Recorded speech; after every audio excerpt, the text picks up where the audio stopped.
Graça e paz da parte do nosso Senhor Jesus Cristo, amém? Queria convidar vocês a abrirem as suas Bíblias no livro de Marcos, capítulo 4, versículos 35 ao 41. Mas antes de lermos, eu gostaria de perguntar a vocês: vocês estão preparados? A irmã Corrinha começou hoje a pregar fazendo essa pergunta.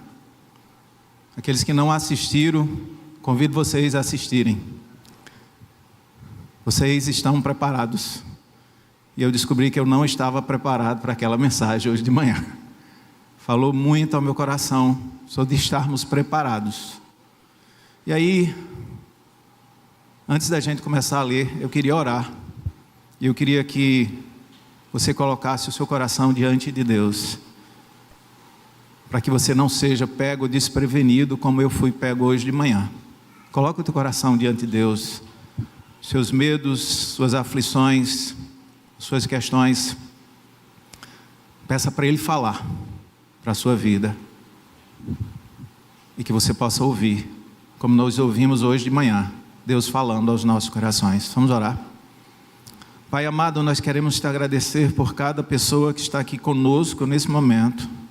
Queremos também te agradecer por aqueles que nos acompanham pelo canal.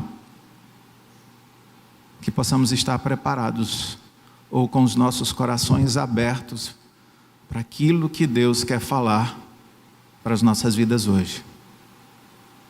Que possamos ouvir a sua voz e entender a direção que Deus quer para as nossas vidas.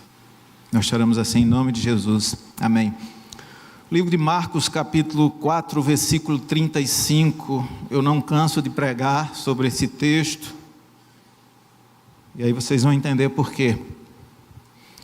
Naquele dia, ao anoitecer, disse ele aos seus discípulos: vamos para o outro lado. Deixando a multidão, eles o levaram no barco assim como estava. Outros barcos também o acompanhavam. Levantou-se então um forte vendaval, e as ondas se lançavam sobre o barco de forma que essa ia se enchendo de água. Jesus estava na popa, dormindo com a cabeça sobre um travesseiro. Os discípulos acordaram e clamaram: Mestre, não te importas ou não percebe que estamos próximos de morrer? Ele se levantou, repreendeu o vento e disse ao mar: aquieta-se, acalme-se.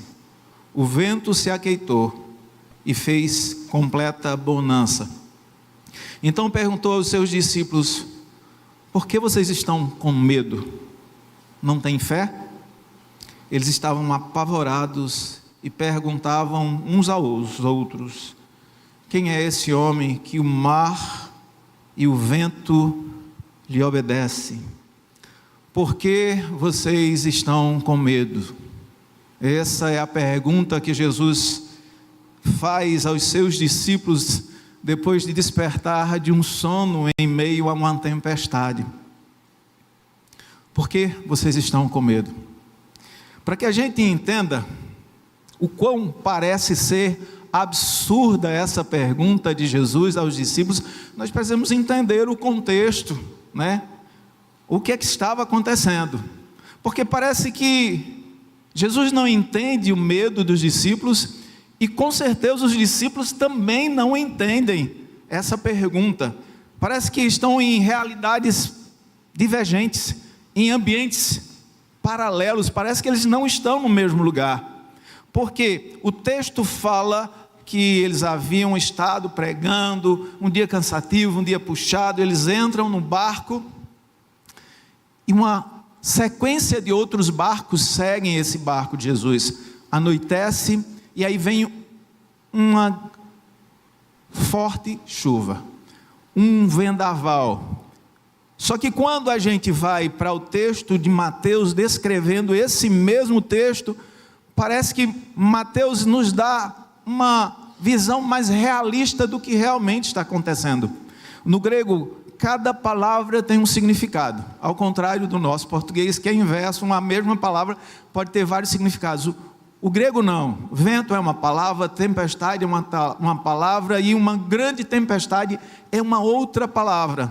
E parece que Mateus está ciente daquilo que ele viveu, e a palavra que ele coloca quando vai descrever essa tempestade, ou essa chuva forte que chega, é saimos. Uma grande saimos, uma grande tempestade, uma tempestade extremamente forte, né? É dessa palavra que deriva a palavra sismógrafo, que se mede os níveis de intensidade de um grande terremoto. Mateus, a descrever aquilo que ele viu, ou aquilo que ele presenciou enquanto estava naquele barco, a tempestade que ele via não era uma leve tempestade, era um grande terremoto, era uma coisa absurda, a ponto do texto dizer que os discípulos estavam percebendo que a morte estava à porta. E aí nós estamos falando que Mateus não tem essa experiência de pesca, mas os outros tinham, e se havia um desespero coletivo por aquilo que eles estavam vivendo, ou enfrentando essa grande tempestade, que balança o barco e que joga água para dentro, realmente era algo muito sério. Essa é a visão dos discípulos, mas não é a visão de Jesus. Ele está dormindo em meio a essa tempestade, ele está dormindo em meio a essa grande turbulência. O que eu gosto desse texto, e por isso que eu sempre trago, é que parece que esse texto foi escrito ontem, e parece que eu, em determinado momento da minha vida, estava dentro desse barco. Por quê? Porque a realidade das tempestades, das tragédias, elas também estão dentro das nossas histórias.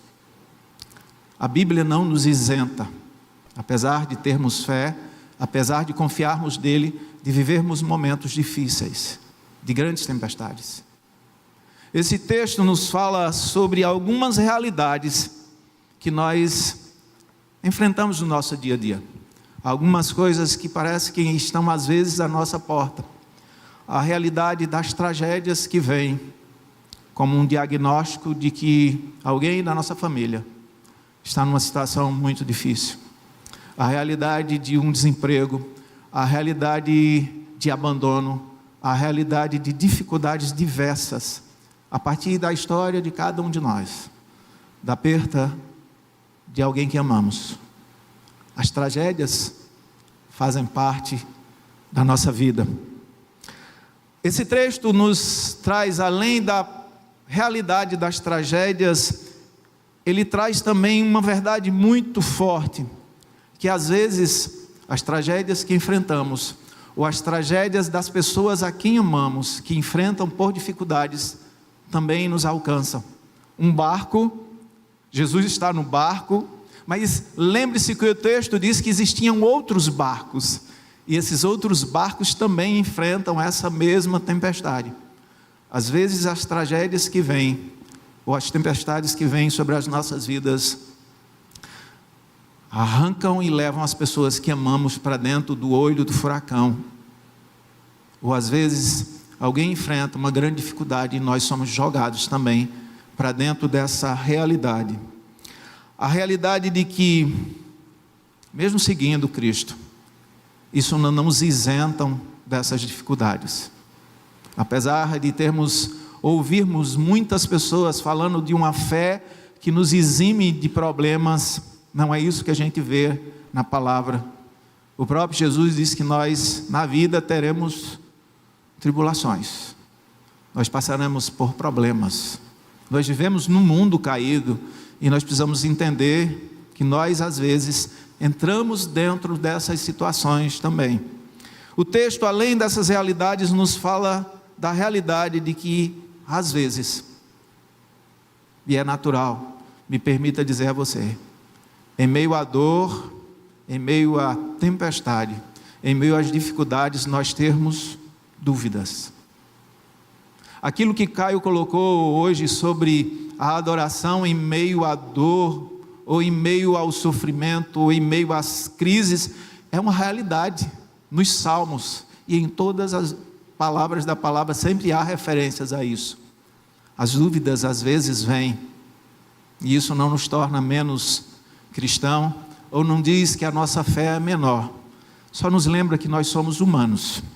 Além disso, esse texto fala da realidade, e aí eu não sei se você já viveu isso, de vivermos a sensação de que Deus não está ouvindo a nossa oração, de que Deus não está vendo aquilo que nós estamos vivendo, como se Deus estivesse dormindo na polpa do barco, enquanto tentamos com todas as nossas forças segurar as redes ou as velas para que tudo não venha abaixo.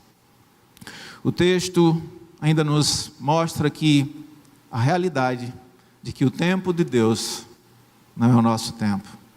Há uma grande diferença entre o Kairos e o Cronos, e muitas vezes nós só vamos entender o porquê de termos vivido aquilo que vivemos mais na frente. Mas acima de tudo, o texto nos fala sobre a realidade do medo, a realidade de que em determinado momento das nossas vidas nós sentiremos medo. É isso que os discípulos estão. Senhor, acorda. Não dá para perceber que nós estamos correndo perigo. O Senhor não está percebendo, ou como se a gente quisesse ensinar para Deus, não está vendo aquilo que nós estamos quase morrendo.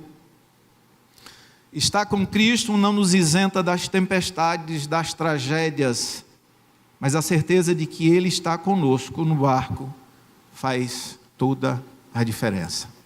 E aí está a virada de chave. É quando nós entendemos que as tempestades virão, as tragédias virão, mas há uma grande diferença quando nós o temos em nossa vida.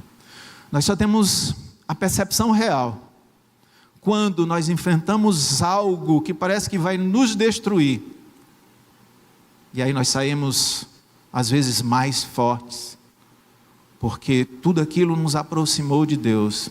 Talvez nós não temos a realidade do que é ter Deus em nossa vida, porque apesar de todas as dificuldades, quando a coisa vem, Ele nos dá suporte e nós saímos.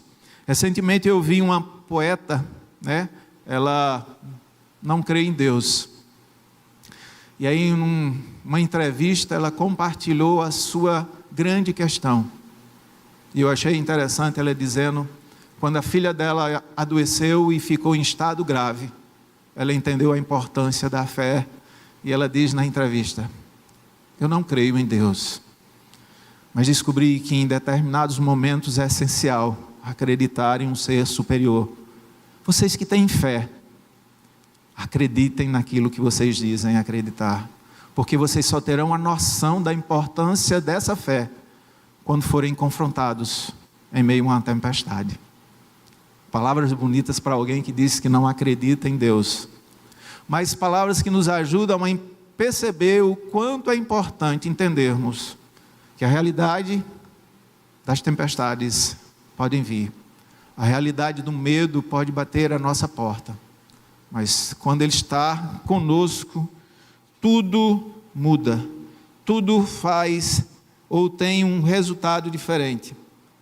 Uma grande tempestade, e aí em determinado momento os discípulos fazem aquilo que nós precisamos fazer a todo momento, em meio, nos lembrar de quem está conosco. E aí Ele está sempre ao alcance de uma palavra. Acordam e dizem, mestre, nos ajuda. E aí Ele faz a pergunta que é a pergunta que nós estamos tentando quebrar a cabeça para entender. Por que vocês estão com medo? Agora que nós já vivemos em determinados momentos desse, em que tivemos medo, talvez a gente pergunte para Ele, Senhor, Tu não percebes o perigo? Tu não percebes que às vezes essa pergunta parece que é absurda? E aí a resposta vem, parece que vocês não têm fé. Simplesmente levanta, ergue a mão e diz para o vento e para o mar, parem. E aí tudo para. E os discípulos agora é quem fazem uma pergunta que parece ser a resposta da primeira pergunta. Quem é esse homem que até o vento e o mar lhe obedecem? Quem é esse homem que tem tanto poder para resolver ou acalmar as nossas tempestades com uma simples palavra? E eu ficava também tentando entender essa pergunta e entender tudo isso, até que um dia eu vi um pastor pregando sobre esse texto e ele compartilhou uma experiência própria. Ele disse que quando tinha 7 anos, já se achando um homem, né? 7 anos a gente já é homem, está pronto para a vida. E aí o pai não deixava ele assistir filmes de terror, e aí ele convenceu o pai que ele já era homem, já podia assistir um filme de terror, porque ele já era homem. E aí o pai permitiu que ele assistisse o lobisomem. E aí depois de assistir o lobisomem, ver todo aquele filme, ele foi deitar, e aí deu sede de noite. E aí ele se levantou tranquilo, como ele fazia todas as vezes. O pai já tinha ensinado, todas as vezes que tiver sede, simplesmente levanta, você não precisa me acordar, vai lá e bebe.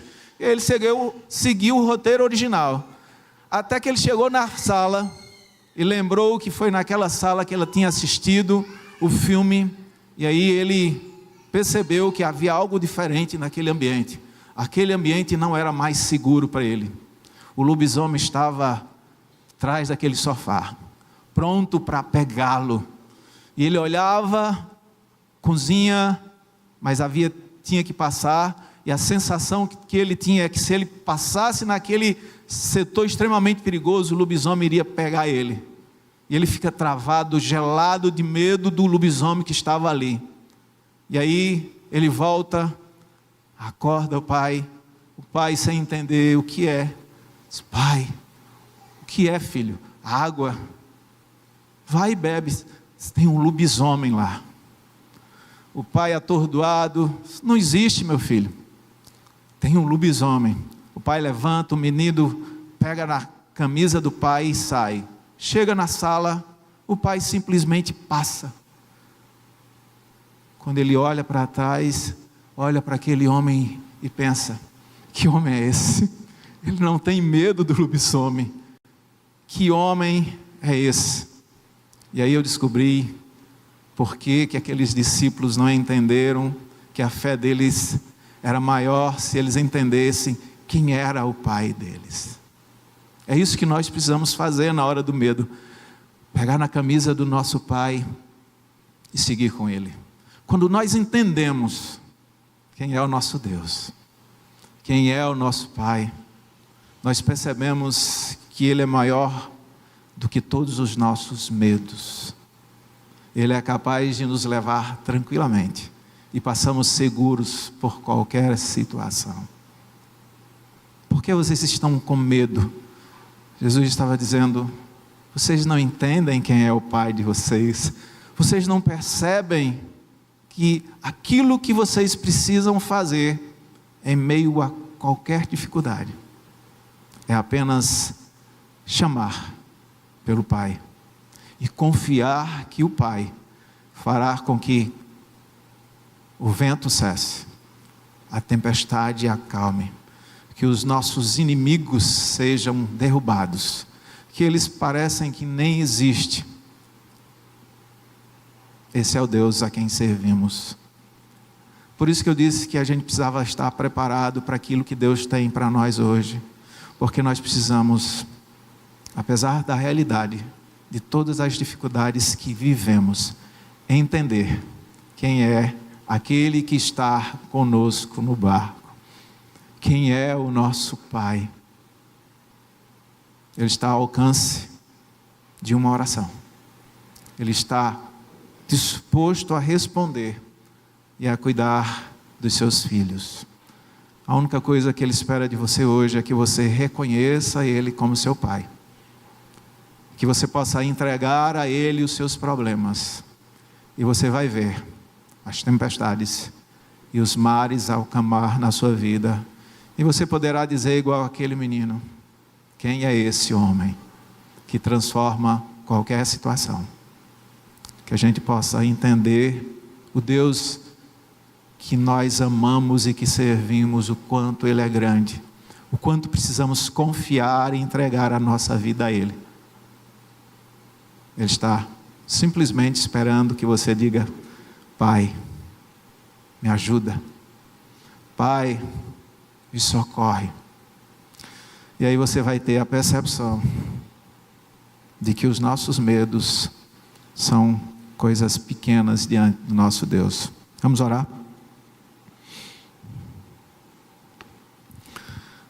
Eu queria convidar o pessoal do louvor. Não sei nem o que é que eles estão pensando aí, mas eu sei que vai sair alguma coisa.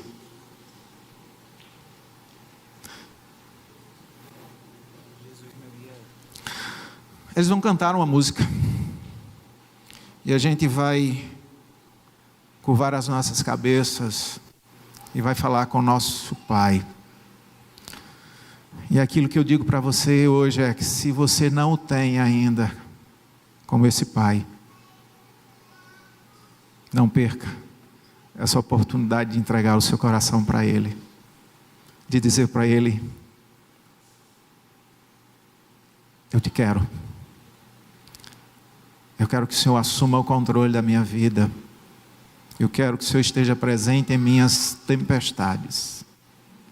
Às vezes a gente está falando aqui, quando chega nessa parte, as pessoas têm um bloqueio, porque acham que a gente está falando de religião. Nós não estamos falando de você sair do lugar que você estava congregando para estar andando com a gente está falando aqui de um relacionamento com Deus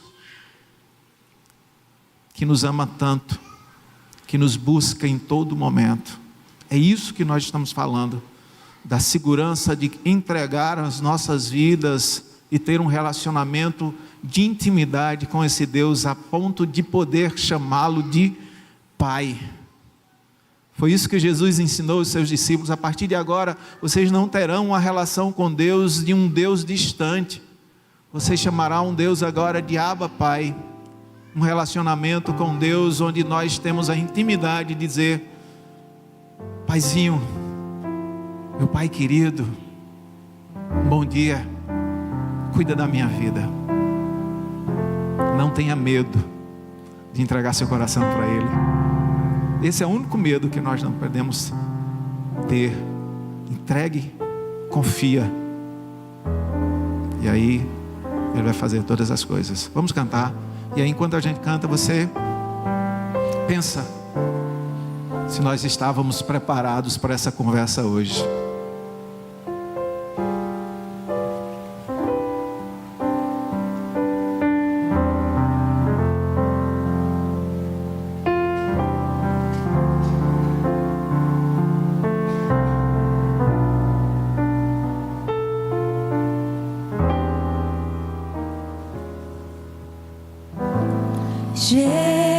Jesus, meu guia é,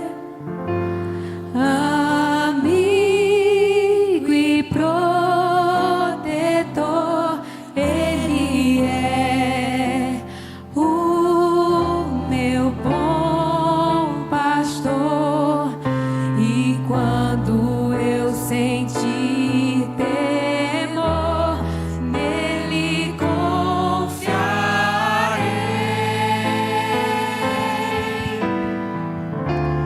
Nele confiarei.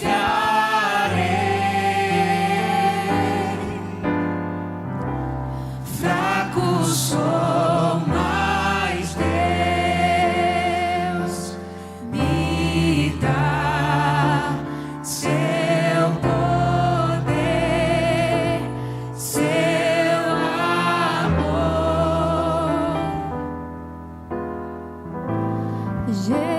Jesus, meu guia é, amigo e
Essa semana eu vi uma ilustração e vai ser a última. Uma viagem de avião, uma criança viajava sozinho, tranquilo, brincando com seus brinquedos, mas de repente uma grande tempestade veio, o avião começa a entrar na turbulência, todas as pessoas ficam preocupadas, apavoradas, e a criança continua brincando com seus brinquedos. E aí um homem, depois que para toda a turbulência, olha para o menino: você não teve medo? E a criança olha, diz: não. Por que você não teve medo? O meu pai é o piloto, eu sei que ele cuida de mim. Eu queria convidar você a orar agora. E se você sentiu no seu coração algo queimando, dizendo que precisa confiar mais em Deus, precisa entregar seus temores a Ele, fica de pé enquanto a gente ora. Entrega para Ele todos os seus medos. Confia nesse Pai. Ele está esperando só uma oração sua. Pai, eu estou com medo. Entrega. Pai, nós queremos te agradecer por tudo aquilo que temos vivido nesse dia, o quanto o Senhor tem falado às nossas vidas, de que precisamos estar preparados o tempo todo, porque o Senhor está falando constantemente às nossas vidas. Queremos te falar porque entendemos que o medo faz parte da nossa vida, que às vezes acontecem coisas que nós não conseguimos entender. Acontecem às vezes coisas que machucam o nosso coração. Mas aquilo que aprendemos hoje, que em meio a essas tempestades, a Tua presença é o que nos faz seguir adiante. A Tua presença é o que nos faz continuar andando. Porque essa é a promessa que o Senhor nos fez, de que estaria conosco todos os dias, até os confins, ou até o grande dia, onde nos encontraremos contigo. E o Senhor nos receberá.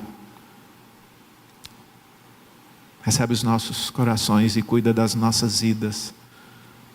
Faz com que a gente perceba que o chamado do Senhor é o chamado de um pai procurando os seus filhos. É um chamado de um pai que quer proteger-nos de todo o mal. Nós oramos assim em nome de Jesus. Amém. Ricardo, vocês podem assentar-se.